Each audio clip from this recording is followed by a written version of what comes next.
दोस्तों नमस्कार, आपके अपने YouTube channel Atul study point पर आपका स्वागत है। आज हम लोग हिंदी के महत्वपूर्ण टॉपिक वाक्यांश के लिए एक शब्द का अध्ययन करेंगे, जिसमें पहला वाक्यांश है जिसके हाथ में चक्र हो उसे क्या बोलेंगे? चक्रपाणी। क्या बोलेंगे? चक्रपाणी। जिसका पति मर गया हो उसे क्या बोलेंगे? विधवा। जिसका पति मर गया हो उसे क्या बोलेंगे? विधवा। तीसरा देखते हैं, जिसकी ग्रीवा सुंदर हो उसे क्या बोलेंगे? जिसकी ग्रीवा सुंदर हो, सुग्रीव। क्या बोलेंगे? सुग्रीव। जिसका कोई शत्रु ना जन्मा हो उसे क्या कहेंगे? अजात शत्रु। क्या कहेंगे? अजात शत्रु। जो ईश्वर या वेद में विश्वास करता हो उसे क्या बोलेंगे? आस्तिक। जो ईश्वर या वेद में विश्वास करता हो उसे क्या बोलेंगे? आस्तिक। अगला देखते हैं, अंडे से जन्म लेने वाला। अंडे से जन्म लेने वाला क्या होगा? अंडज। 2 बार जन्म लेने वाला क्या होगा? द्विज। द्विज मतलब क्या होता है? ब्राह्मण होता है, और द्विज मतलब पक्षी होता है। पक्षी भी 2 बार जन्म लेता है और ब्राह्मण भी 2 बार जन्म लेता है। पक्षी एक बार अंडे के रूप में जन्म लेता है और फिर अंडे से बच्चा निकलता है, फिर उसका जन्म होता है। इसी तरह से ब्राह्मण एक बार मां के गर्भ से जन्म लेता है, दूसरी बार वह यज्ञोपवीत द्वारा ब्राह्मण बनता है। अगला देखते हैं 8वां, जो स्त्री सूर्य भी ना देख सके उसे क्या कहेंगे? आसूर्यम पश्या। आसूर्य पश्या। जो स्त्री सूर्य भी ना देख सके वह आसूर्य पश्या उसको बोलते हैं। अगले पर चलते हैं 9वें पर। गिरा हुआ को क्या बोलते हैं? पतित। क्या बोलते हैं? पतित। गिरा हुआ को बोलते हैं पतित। अनुचित बात के लिए, अनुचित बात के लिए आग्रह यहां होना चाहिए। आग्रह छूट गया है, इसके लिए क्षमा चाहते हैं। अनुचित बात के लिए आग्रह उसे हम बोलते हैं एक शब्द में दुराग्रह। क्या बोलते हैं? दुराग्रह। जो बहुत जानता हो उसे क्या बोलेंगे? बहुज्ञ। जो बहुत जानता हो उसे क्या बोलेंगे? बहुज्ञ। चलिए अगले प्रश्न पर चलते हैं, अगले वाक्यांश पर। स्वेद से उत्पन्न होने वाला क्या बोलेंगे? इसको स्वेदज। क्या बोलेंगे? स्वेदज। स्वेद से उत्पन्न होने वाला स्वेदज। स्वेदज मतलब क्या होता है? जो पसीने से उत्पन्न हुआ हो उसे हम स्वेदज बोलेंगे। सॉरी। लौट कर आया हुआ प्रत्यागत। लौट कर आया हुआ प्रत्यागत। जो व्याकरण जानता है उसे वैयाकरण। वैयाकरण।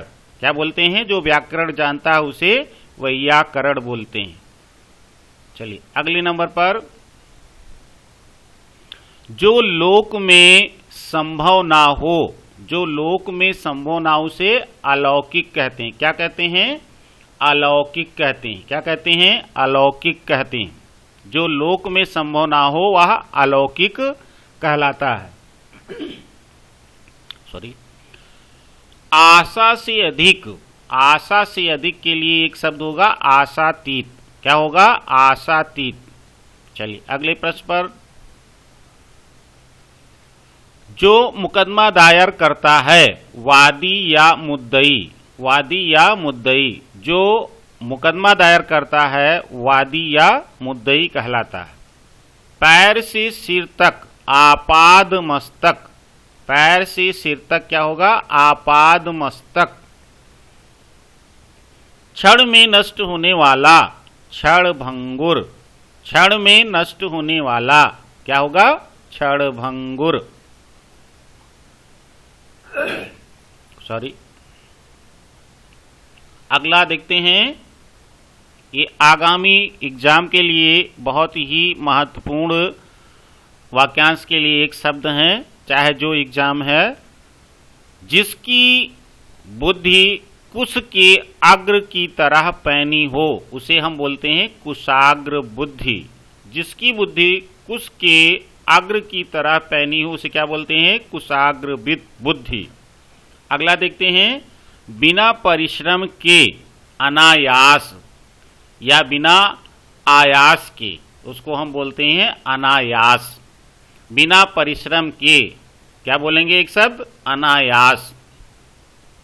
जंगल में लगने वाली आग, दावानल। क्या बोलेंगे? दावानल। जंगल में लगने वाली आग, दावानल।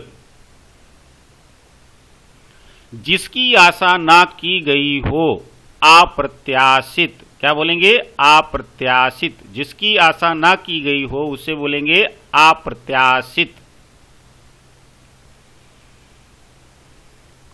जो मोक्ष चाहता हो उसे मुमुक्षु। क्या बोलेंगे? मुमुक्षु। जो मोक्ष चाहता हो उसे बोलेंगे मुमुक्ष। आदि से अंत तक, आदि से अंत तक के लिए एक शब्द होगा आद्योपांत। आद्योपांत। क्या होगा? आद्योपांत। आदि से अंत, आदि से अंत तक। एक ही समय में वर्तमान, इसको हम बोलेंगे समसामयिक। समसामयिक। एक ही समय में वर्तमान, समसामयिक। अगला प्रश्न देखते हैं,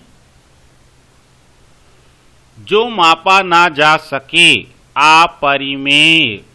अपरिमेय या अपरिमित भी बोलते हैं इसको। जो मापा ना जा सके, अपरिमेय। खाने की इच्छा, बुभुक्षु। बुभुक्षा। खाने की इच्छा को क्या बोलते हैं? बुभुक्षा। क्या बोलते हैं? बुभुक्षा। खाने की इच्छा, बुभुक्षा।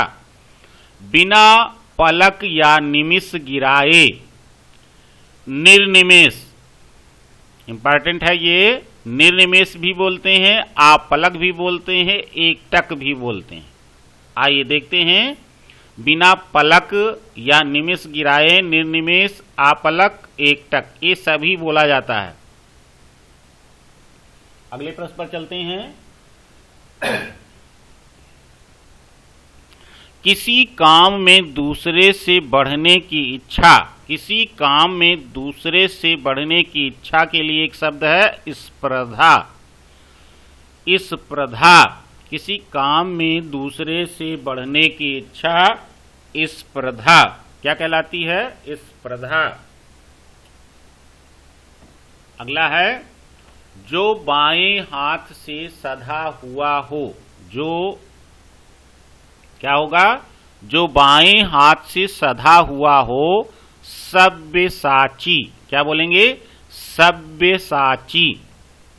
जो बाएं हाथ से सधा हुआ हो उसे बोलेंगे सब्यसाची। अगला है, लाभ की इच्छा, लिप्सा। लाभ की इच्छा को क्या बोलेंगे? लिप्सा। लाभ की इच्छा को क्या बोलेंगे? लिप्सा। जीतने की इच्छा को क्या बोलेंगे? जिगीसा। जीतने की इच्छा को क्या बोलेंगे? जिगीसा। अगले पर चलते हैं, जो प्रमेय यानी कि प्रमाण से सिद्ध ना हो उसे हम अप्रमेय बोलेंगे। अभी देखिए अपरिमेय था, अब यहां पर अप्रमेय है। जो प्रमेय अर्थात प्रमाण से सिद्ध ना हो उसे क्या बोलेंगे? अप्रमेय। क्या बोलेंगे? अप्रमेय। अगला, जो इच्छा के अधीन है अर्थात ऐच्छिक। क्या होगा? ऐच्छिक या इच्छाधीन या इच्छाधीन। जो इच्छा के अधीन है उसे ऐच्छिक या इच्छाधीन बोलेंगे। जिस स्त्री की कोई संतान ना हो अर्थात क्या बोलेंगे उसे? वंध्या या बांझ। क्या बोलेंगे? वंध्या या बांझ। अगला देखते हैं, जो राजगद्दी का अधिकारी हो उसे हम क्या बोलेंगे? युवराज। क्या बोलेंगे? युवराज। जो राजगद्दी का अधिकारी हो उसे क्या बोलेंगे? युवराज। दिन पर दिन, दिन पर दिन, इसका एक शब्द होगा दिनानुदिन। दिन पर दिन का क्या होगा? दिनानुदिन। अगला, जिसकी बुद्धि झट सोचने वाली हो उसको हम बोलेंगे प्रति उत्पन्नमति। प्रति उत्पन्नमति। प्रति उत्पन्नमति। जिसकी बुद्धि झट सोचने वाली हो, प्रति उत्पन्नमति। अगला देखते हैं,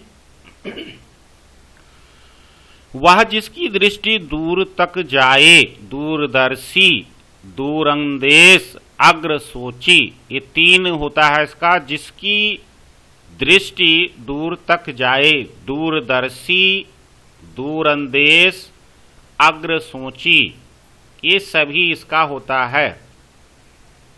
अगला देखते हैं,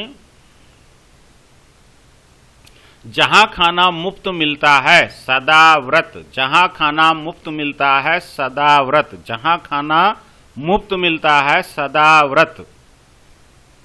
अगला है, वह स्त्री जिसे पति छोड़ दे, परित्यक्ता। वह स्त्री जिसे पति छोड़ दे, परित्यक्ता। वह स्त्री जिसे पति छोड़ दे, परित्यक्तता, परित्यक्ता। अगला देखते हैं, आंखों से परे, परोक्ष। आंखों से परे, परोक्ष। जो देखने में प्रिय लगता है, प्रियदर्शी। जो देखने में प्रिय लगता है, प्रियदर्शी। जिसका कोई नाथ ना हो, अनाथ। जिसका कोई नाथ ना हो, अनाथ। इसका और भी होता है कि जिसका पिता मर गया हो उसे हम अनाथ कहते हैं। जिसका कोई नाथ ना हो उसे भी, और जिसका पिता मर गया हो उसे भी हम अनाथ कहते हैं। अगला है, जिसके हृदय में ममता नहीं है उसे हम क्या कहते हैं? निर्मम। अगला देखते हैं, जिसका पति जीवित है, सधवा। क्या बोलेंगे? सधवा। जिसका पति जीवित है उसको बोलेंगे सधवा। जिसका जन्म अनु यानी पीछे हुआ हो उसे बोलेंगे अनुज। अनुज मतलब छोटा। जिसका जन्म अनु मतलब पीछे हुआ हो उसे बोलेंगे अनुज। जिसके शिखर पर चंद्र हो उसे बोलेंगे चंद्रशेखर। क्या बोलेंगे? चंद्रशेखर। जिसके शिखर पर चंद्र हो उसे बोलेंगे चंद्रशेखर। यानी कि जो विष्णु शंकर भगवान है उनके शिखर पर चंद्र रहता है, उन्हें हम चंद्रशेखर के नाम से भी जानते हैं। अगला देखते हैं, ये लास्ट है 50वां। जिसके समान दूसरा नहीं है उसे बोलेंगे क्या? अद्वितीय। जिसके समान दूसरा नहीं है उसको बोलेंगे अद्वितीय। क्या बोलेंगे? अद्वितीय। जिसके समान दूसरा नहीं है उसको क्या बोलेंगे? अद्वितीय। इस तरह से ये हमारा जो है हिंदी व्याकरण का वाक्यांश के लिए एक शब्द का वीडियो था। और ये वीडियो अगर पसंद आता है तो वीडियो को लाइक करिए और चैनल को सब्सक्राइब करिए, कमेंट करिए और दोस्तों में व्हाट्सएप पर शेयर करिए। धन्यवाद।